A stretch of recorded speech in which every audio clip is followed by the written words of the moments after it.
Welcome to the Explainer. Okay, let's be real. It seems like every marketing team on the planet is rushing to adopt generative AI, but you know what? Most of them are skipping the single most critical step. Today, we're not just going to talk about AI tools. We are going to build the blueprint for a training program that actually gets results, not just hype. Let's dig in and lay that foundation. And just so you know, the framework we're breaking down today, it comes directly from Chapter 1 of a really detailed tutorial by Virtualization Options LLC. So we're going right to the source to pull out the core concepts for you. So, what's our game plan for today? Well, we've got 4 key steps. First, laying the foundation. Then, we'll get into understanding your team's unique context. After that, we'll define some real, solid learning goals. And finally, we'll wrap up by building a business case that's going to get you that green light. First things first, the foundation. You know, what's the biggest mistake most companies make? They just dive headfirst into AI training without any kind of plan. They'll buy some generic program, and it falls flat. Why? Because it doesn't solve their specific problems. A blueprint isn't just a nice-to-have. It's the thing that separates a successful AI initiative from a complete waste of money. This quote right here, it just nails it. A one-size-fits-all approach is totally ineffective.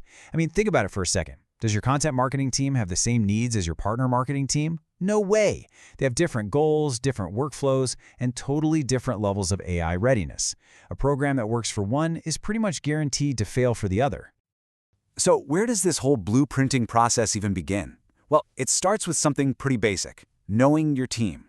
Before you can even think about designing a training program, you have to understand the people you're training, what they do day in and day out. And this slide is a perfect example of what I'm talking about.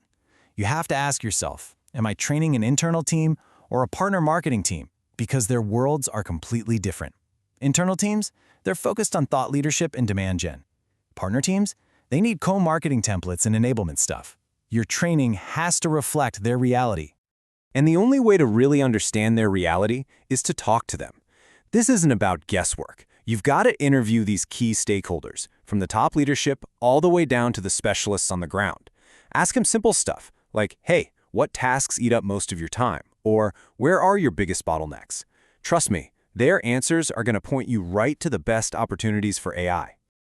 Okay, so once you really get your team's context, the next piece of the puzzle is figuring out your destination. And that means you have to get honest about the skills gap.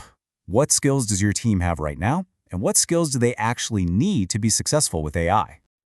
So when you're analyzing that skills gap, you need to look at it from 3 different angles. First, just basic AI literacy. Do they even understand what these tools can and can't do? Second, their prompt engineering skills. Can they write a decent instruction? And third, and this is key, can they apply those skills to real marketing tasks? Now, to close that skills gap, you need to set really clear learning objectives. A good objective isn't some vague goal like get better at AI. I mean, what does that even mean? No, it's a specific, measurable outcome that says exactly what knowledge and skills you want people to walk away with. That focus is what makes training actually work.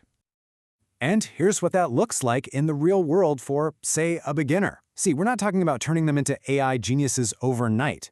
The goals are practical, they're tangible. Write a clear prompt, use a template to create a social post, learn how to fix your mistakes.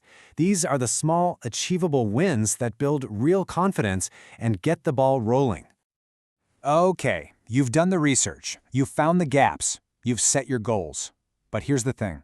None of that matters if you can't get leadership on board. The final step, and you could argue it's the most important one, is building a business case that gets you the resources to actually make this happen. And success here is so much more than just asking, did people like the training? A really powerful business case measures the impact across 4 different levels. Yeah, it starts with learner reactions, but it has to connect all the way through to actual knowledge, changes in behavior, and finally, real, tangible business results. So let's talk numbers. First up, engagement. You want to target a really high completion rate, something like 90%. Why? Because that number proves to leadership that the program has value and that the team is actually buying in. It shows their investment isn't just going down the drain. But here's the number that really gets people's attention: productivity. Aim for something super concrete, like a 30% improvement on routine content creation. That's not some soft, fuzzy metric. That is a massive saving in time and resources. This is how you translate training into a return on investment that every single leader understands. So when you put it all together, your final business case needs to check these 3 boxes. First, strategic alignment. You got to connect your training to the big picture company goals. Second, financial justification. Show them the money with a clear ROI. And third, risk mitigation. Get ahead of their concerns about quality or security and show them how your program solves those problems. So, as we wrap this up, I want to leave you with a question to really think about. Is your organization's approach to AI training built on a solid, well-researched blueprint? Or is it a house of cards, just waiting for the first strong breeze to come along? Because building on that solid foundation is the only way to guarantee your team's success in this new age of AI.